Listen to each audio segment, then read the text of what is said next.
মাইচর ছেড়ে কুর্গে যাচ্ছি। এই যে আজ বলবো কুর্গের ইতিহাস। কুর্গে ঢোকার আগে 100 কিলোমিটার জুড়ে একটা কলোনি আছে যেখানে টিবেটিয়ানরা থাকে।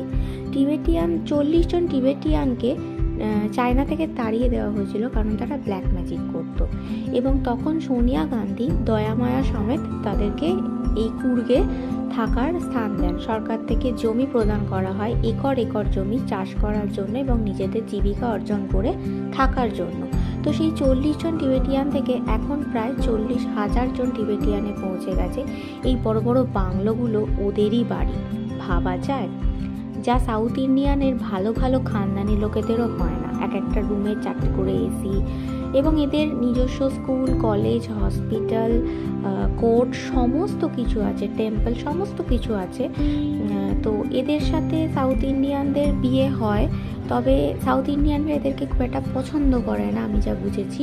কারণ এরা, বললাম যেহেতু কালা জাদু করে, সব কিছু ধ্বংস করে দেয় কেউ এদের সাথে খারাপ ব্যবহার করলে।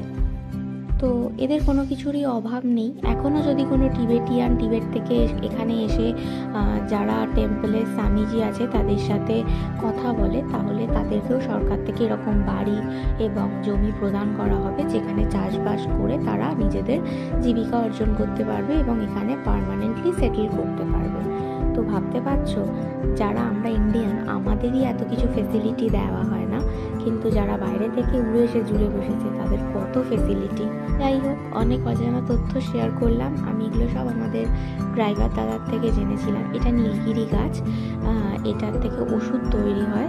আর এই হলো একটা চন্দন গাছ, এটা 10 বছরের পুরনো চন্দন গাছ। এখনও সেন্ট পাওয়া যাবে না, ছোট গাছ তো, যত বয়স বাড়বে তত থেকে সুগন্ধ আসবে। তো ভিডিওটা ভালো লাগলে আমাকে জানিও।